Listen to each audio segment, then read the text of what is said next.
ब्रह्मा जी को अभिमान हो गया तो भगवान श्री कृष्ण ने ब्रह्मा जी का अभिमान दूर किया। सुखदेव जी कहते राजा परीक्षित, अब भगवान श्री कृष्ण भी गौचारण के लिए जाना चाहते हैं, तो कार्तिक शुक्ल पक्ष की अष्टमी को मैया यशोदा ने कृष्ण के हाथों गौ पूजन कराया, जिसको गोपाष्टमी बोलते हैं। उसी दिन से कृष्ण गोपाल बन गए।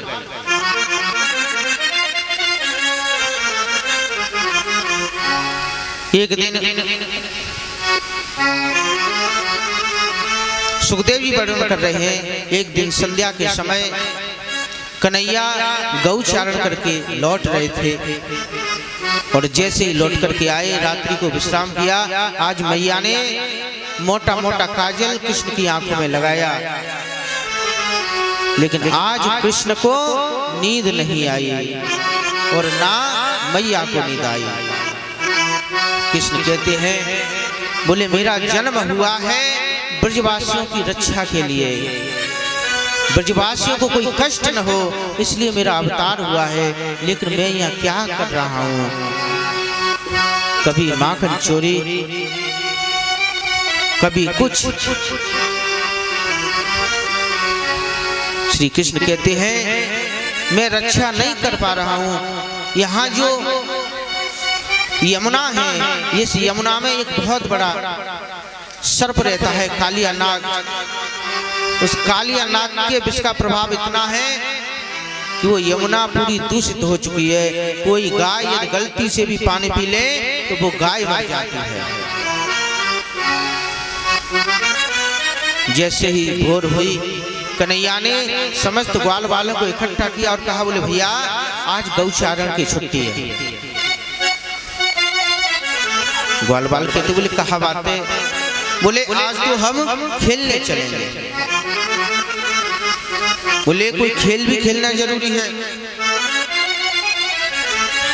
बोले कहाँ चलोगे? तो कह दिया, बोले आज खेलने चलेंगे यमुना जी पे, काली देह पे। सुखदेव ही वर्णन करें राजा परीक्षित, आज कन्हैया काली देह पे खेलने के लिए आए और सुंदर खेल हो रहा था। जैसे ही कन्हैया की बारी आई और कन्हैया ने बड़ी जोर से बल्ले को घुमाया और गेंद सीधी यमुना जी में पहुंच गई। सुखदेव जी कहते राजा परीक्षित, जैसे ही गेंद गई उसी समय श्रीदामा आया। श्रीदामा कहता, बोले कन्हैया मुझको मेरी गेंद चाहिए। कन्हैया कहते, बोले भैया तो खुनाए तो ये जो यमुना है ये इतनी दूषित हो चुकी है कि अगर इसमें कोई गया तो वापस नहीं आएगा। श्रीदामा कहता है, बोले भैया मोको तो वही गेंद चाहिए। कृष्ण समझ आते हैं, बोले भैया देख मैं लौट करके नहीं आ पाऊंगा। जब नहीं माने तो आज कन्हैया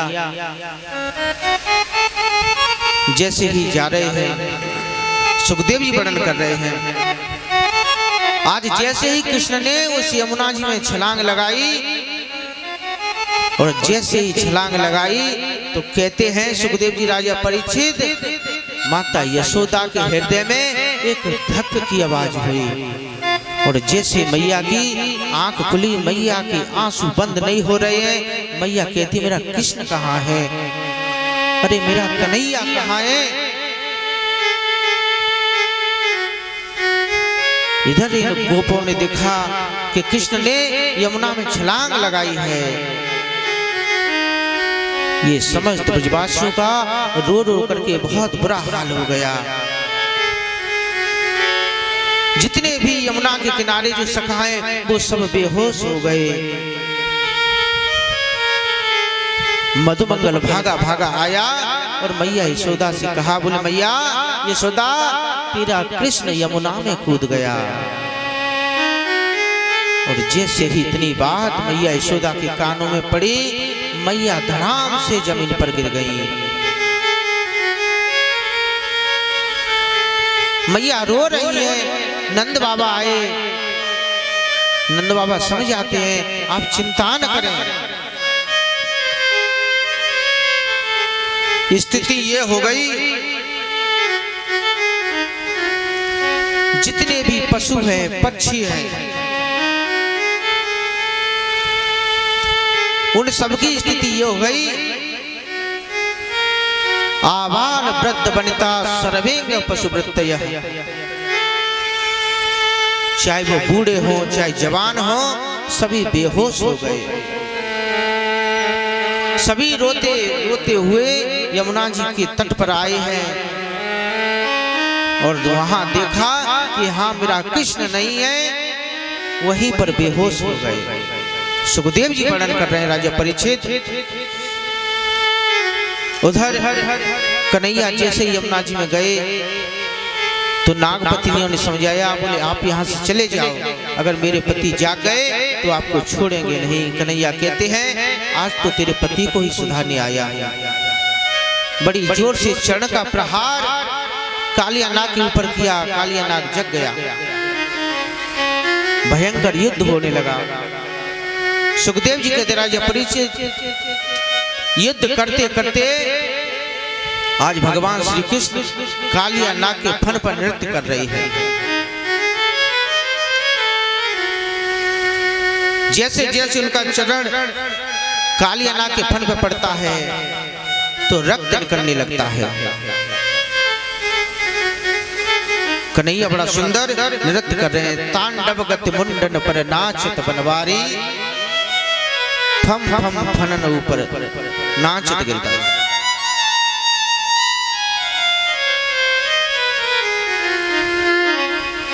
तांडव गति मुंडन पर